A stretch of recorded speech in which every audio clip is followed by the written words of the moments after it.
A última atualização do monitor de secas aponta que no Centro-Oeste houve em maio o agravamento da seca em partes de Goiás e também no Mato Grosso do Sul. Aqui no estado, entre abril e maio, aconteceu uma leve expansão da área com seca grave, passando de 29,96% para 32% do estado. A área total com o fenômeno também avançou levemente, de 97% para 98% do território goiano. Em área total com o fenômeno, Goiás teve cerca de 333 mil quilômetros quadrados nessa condição, ficando atrás dos estados da Bahia, Minas Gerais e também do Mato Grosso do Sul. E para falar desse assunto, a partir de agora, aqui no Sinal Aberto, nós conversamos com o gerente do CIMEGO, o Centro de Informações Meteorológicas e Hidrológicas do estado de Goiás, André Amorim. André, bom dia, muito obrigada pelo seu contato com a gente aqui na Sagres. Bom dia Samuel, bom dia a toda a equipe técnica da Sagres, Cileide Alves também, bom dia, bom revê-la novamente, né, nessas correrias do dia a dia, né, a gente fala assim que nesse tempo de pandemia parece que nós estamos correndo mais ainda, mas vamos lá, vamos estar trocando um pouco de informações aqui para os nossos ouvintes. E correndo parado, né, porque a gente tem que ficar... Pior de tudo. A gente nem consegue dar uma emagrecida, né? Para assim, fazer uma atividade física. Exatamente. André, a gente inicia então aqui a nossa conversa falando um pouco, a Jéssica apresentou aqui números da seca.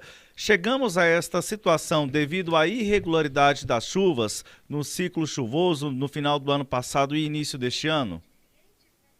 Na verdade, Samuel, essa situação do monitor de secas, como nós aqui da CEMAD, né, por meio do seu Centro de Informações do CIMEGO, estamos cooperando dentro dessa ferramenta, não só foi esse último período chuvoso. Na verdade, a natureza ela entende uma situação que vem ao longo do tempo se arrastando.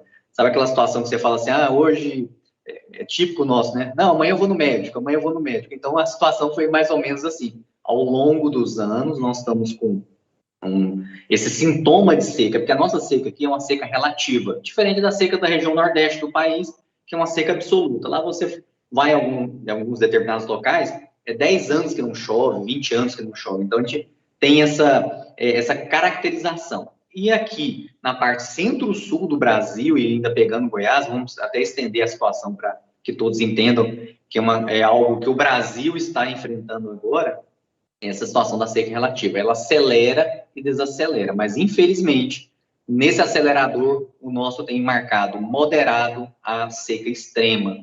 E nós estamos aí praticamente com 98%, quase 100% do estado, com algum tipo de índice de seca, né? Então pode ser um pouco mais fraca em alguma determinada região, mas na grande maioria, e infelizmente em regiões produtoras, nós estamos aí com a seca mais grave, né, de moderada a grave. Se não é apenas por conta da irregularidade, André, neste período chuvoso, quais são os motivos, então, que levaram a gente chegar a esta situação, a percentuais muito preocupantes de seca em diversas regiões do estado? Sim, vamos colocar aquela situação, eu particularmente gosto de chamar de variabilidade climática, mas alguns também trabalham com a questão das mudanças climáticas. São ciclos, uma situação são ciclos que nós estamos enfrentando, né? Então, em determinadas épocas, nós temos aí um ciclo de boas chuvas, e em determinadas épocas nós estamos enfrentando agora que eu falo, retomando aí uns 20, 30 anos, e se retomarmos mais anteriormente, 91 anos, é o pior cenário de chuvas que nós estamos enfrentando. Então, nós estamos enfrentando uma situação de chuvas baixas. Então, a gente tem frente fria, a gente tem umidade. Aparentemente, parece que está chovendo, mas, sim, nós vemos uma situação onde a cooperação de circunstâncias dessas mudanças climáticas. Por exemplo, o Canadá agora enfrentando 50 graus de temperatura, tem gente morrendo por conta de calor. E agora nós aqui enfrentamos uma seca, e espero que ninguém morra dessa situação, né? Não é isso que nós vislumbramos, mas sim são situações onde um paciente está doente e realmente ações têm que ser tomadas, mas quando a gente fala questões de mudanças climáticas, eu sempre pauto uma seguinte situação. aonde o globo terrestre tem que estar envolvido. Se a gente falar assim, nós vamos fazer a nossa parte, a gente pode fazer a nossa parte, mas nós estamos falando de fenômenos Laninha, El Niño, algo que envolve todo o globo terrestre. O El Niño, como Laninha, ele influencia todo o globo terrestre. Você muda as correntes de vento, eu afasto as chuvas, não, eu propicio mais chuvas. E para o final do ano agora, né, aproveitando aqui a nossa conversa, nós estamos aí como se tudo indicando que nós vamos novamente para um novo Laninha. E isso vai incorrer em quê? Vai ter chuva? Não, nós vamos ter chuvas irregulares, alguns locais acima da média, outros locais abaixo da média. E o sul do país, hoje, olhando no nosso modelo climático para 6 meses aqui, é assustador. Você vê uma anomalia negativa na parte aqui, pegando São Paulo, Paraná e até o Rio Grande do Sul. É de preocupar. Então, assim, são situações que nós monitoramos, mas influenciar nisso agora a curto prazo é muito complicado. Não tem como, assim, vai chegar lá e apertar como se diz, virar um botãozinho e falar, agora vai chover. Não, a gente, infelizmente, são situações que dependem de muitos, né? Nós sabemos que a gente tem construído algumas situações, mas realmente depende de muita gente. É uma dinâmica que envolve o globo terrestre. Estamos em contato aqui na Sagres com o gerente do Cimego, o André Amorim. André, ouça os questionamentos de Sileide Alves.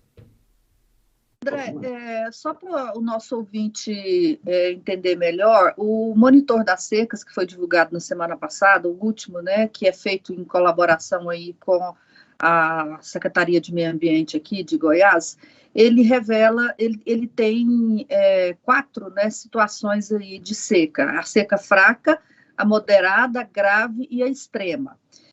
Apenas 22% do território goiano encontra-se nessa situação de seca moderada. E aí a região do Distrito Federal, o entorno norte e o entorno sul, né, do Distrito Federal, que está nessa situação de seca moderada, de seca fraca. Depois vem a seca moderada, e aí aqui a região de Goiânia se encontra nessa situação de seca moderada, a grave e a extrema. Eu queria que você explicasse, para a gente começar a entender melhor, o que indica que a seca é moderada, é grave ou extrema? É a quantidade de chuva que caiu no ano anterior? É a umidade relativa do ar nesse momento? Quer dizer, como é que se identifica qual é o momento da seca em cada uma dessas regiões? Sim, Sileide. Para o pessoal entender assim, de uma maneira mais direta, sim, a chuva é um grande delineador para um monitor de secas. Né? É utilizado alguns outros índices, mas sim, as chuvas são um delineador muito importante nessa ferramenta. Então, nós estamos tendo chuvas abaixo da média, esse tem se caracterizado em números, e esses números têm se transformado nessa ferramenta. Então, realmente, tem outros, né, a gente utiliza o SPI, que são indicadores, mas às vezes as pessoas têm uma certa dificuldade de entender que são termos mais técnicos. Mas o carro-chefe da nossa situação é o seguinte: pessoal, está chovendo menos. Às vezes eu encontro pessoas na rua, Sileide, eles falam assim, nossa, mas choveu tão bem aqui em Goiás. Mas eu falei assim, a sua sensação, a minha sensação também, aquela parte sensorial nossa, eu acho que nós somos muito esperançosos, né? A gente não pode perder isso mesmo, não. Mas a gente olha assim, nossa, choveu demais e tal, não sei o quê. Pessoal, não choveu. Quando a gente coloca os números, aí os números vêm trazendo uma notícia muito ruim para nós. Estamos chovendo abaixo da média, e isso não começou ontem, não começou em 2020.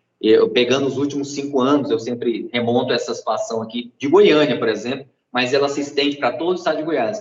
Em 6 anos, nós perdemos 1 ano de chuva, chuvas acumuladas. Então, vem 2015, eu retirei negativo, menos 190 milímetros, depois menos 200 milímetros, menos 300, que a gente vem sempre fechando no vermelho. O saldo nunca fecha. Esse balanço da nossa empresa aqui, essa empresa atmosférica, vamos colocar assim, eles sempre, como nós temos que publicar no final do ano, lá no jornal, né, falar assim, das contas da empresa, a empresa está com saldo negativo. E isso realmente vem aonde vai se espelhar essa situação? É nos nossos mananciais, nossos reservatórios. A gente está vendo aí São Simão, Serra da Mesa e os reservatórios goianos aqui. Nós começamos o período seco com eles baixos, né? Então, assim, está uma coisa realmente muito grave. É uma situação ímpar que nós estamos vivendo, e possivelmente isso vai se estender por alguns anos ainda. Pois é, aí aqui 40% do território goiano, né, de acordo com o relatório da ANA, ele está nessa situação de seca grave e seca extrema. Eu me lembro que no ano passado a gente conversou aqui sobre esse assunto que eu vou abordar agora, que é, para mim, uma surpresa que a região sudoeste de Goiânia estivesse na região de seca extrema, né? Porque a gente não vê falar que tem seca no sul e no sudoeste, sempre está mais associado ao oeste ou ao norte do estado.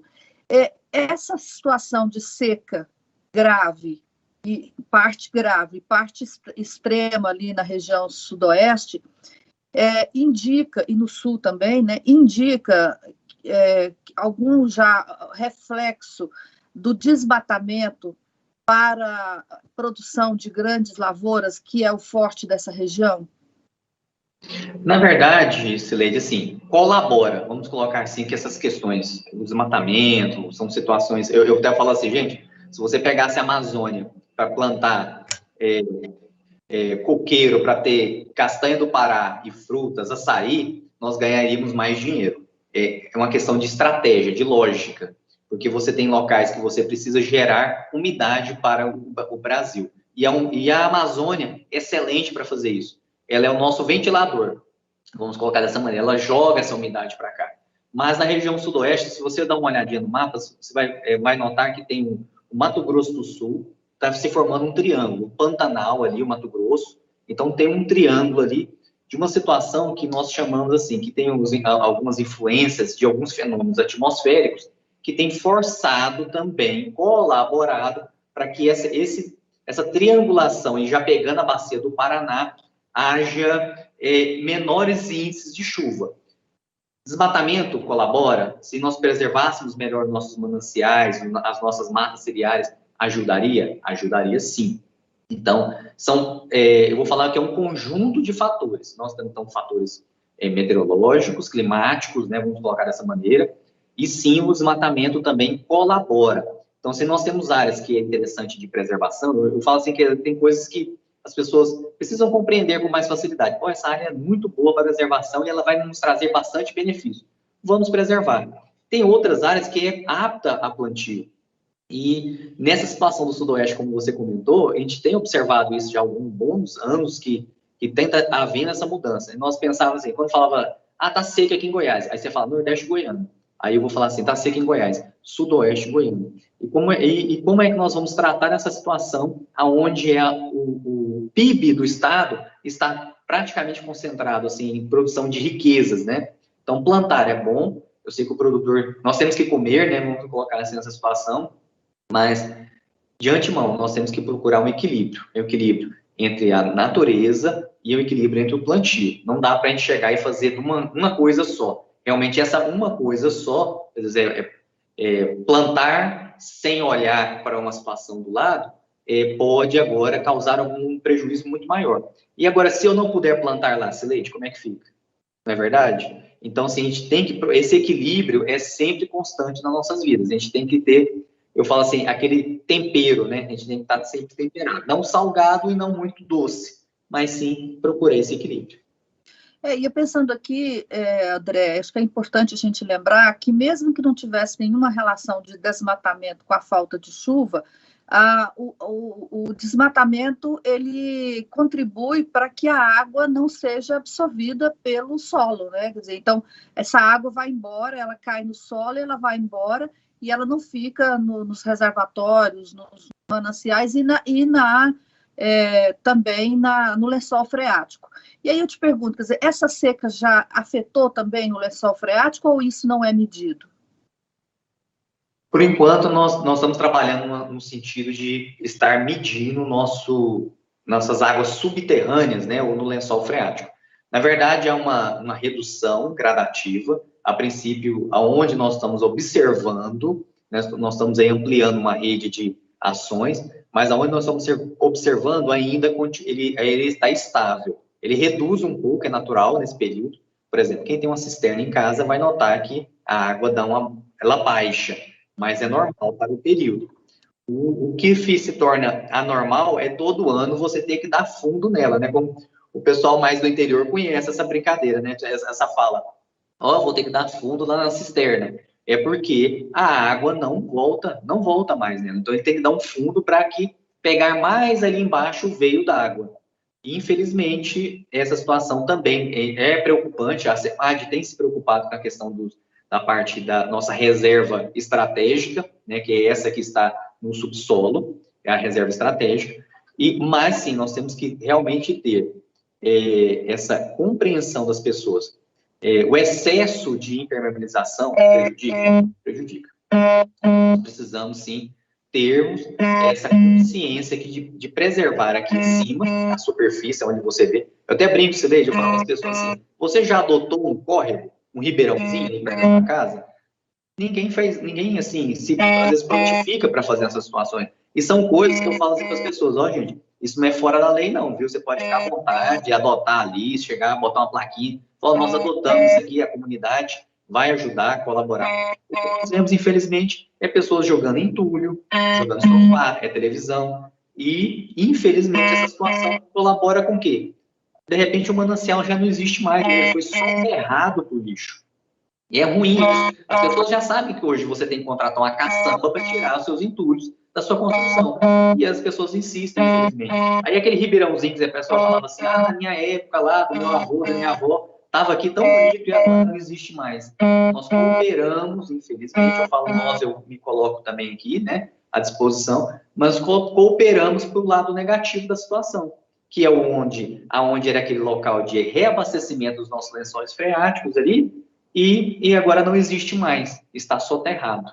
Gente, infelizmente, é isso também. Bom, nós estamos ainda no mês de julho, né, meados do mês de julho, e os dados aí que nós temos é até maio, quer dizer, ainda a gente pode ver dados, pelo menos iguais a esse, né, nos meses de maio e julho. A gente vai viver uma seca ainda pior do que no ano passado, em função desses dados aí? Sim, Cileide. Infelizmente, temos que falar essa situação, sim. Até essa semana, em uma entrevista com os colegas, né, eles perguntaram assim, em setembro, André? Aí eu falei assim, eu fiquei calado, eu falei assim, não vou nem comentar o que vai acontecer em setembro, porque as pessoas podem se desesperar. Eu falo assim, gente, há tempo para tudo na nossa vida, né? A gente tentar começar a consertar as coisas agora, lógico que a gente não vai ver o efeito agora, imediatamente. Mas é sempre bom a gente ter uma data para começar alguma coisa, né? Não é igual dieta que a gente fala que toda segunda-feira a gente começa, não. Mas a gente tem que ter uma data para começar a organizar o nosso meio ambiente. A gente vive nele, né? Não tem, tudo ocorre dentro desse ambiente. Mas, infelizmente, setembro, as coisas não vão estar tão bem delineadas, não. A gente está com umidade relativa do ar, Cileide, em estado de alerta, praticamente. A região sudoeste do estado, e falando nessa questão desse bolsão de ar quente que se forma com mais,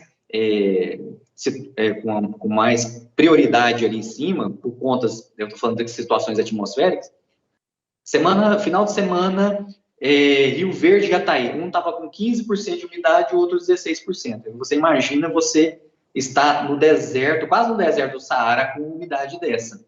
E nós estamos falando aqui do nosso Cerrado Goiano. Ou seja, esse ano a mídia vai te incomodar muito, você vai ser uma temporada com muito CEMAD no ar, né? Porque a secretaria é que tem as informações e a gente vai precisar muito de você. Bom, eu não quero nem saber como é que vai ser em setembro, mas eu já fiquei sem assunto para a gente continuar conversando, André. Samuel. Agradecemos então o André. André, muito obrigado aqui pela entrevista, Sagres. Um bom dia, bom trabalho ao senhor. Até uma próxima oportunidade. Samuel, Cileide e toda a equipe da Sagres, né? Eu agradeço sempre a oportunidade. A Secretaria do Meio Ambiente e Desenvolvimento Sustentável, a CEMAD, por meio do seu Centro de Informações do CIMEG, está à disposição como órgão e departamento responsável por trazer essas informações aqui em Goiás. E nós estaremos assim, vamos colocando outras informações e esperar um setembro aí que possa vir uma frente fria, quebrar esses bloqueios atmosféricos. Mas, infelizmente, os cenários não são tão convidativos. Mas a gente chama a população, evite queimadas, preserve os nossos mananciais. Nós estamos com meia ponte aí com 6.137 litros por segundo. Então, cada um fazendo a sua parte, mesmo que seja pequeno, gente, tem o pessoal, os plantadores de árvores aqui, faça algo, né? Algo positivo, algo pelo meio ambiente também, e os recursos hídricos, principalmente, que nos afetam bastante. Um grande abraço a todos e um bom dia. Um bom dia. Conversamos aqui na Sagres com o André Amorim, que é do CIMEGO, Centro de Informações Meteorológicas e Hidrológicas do Estado de Goiás. Os destaques da entrevista logo mais no sagresonline.com.br.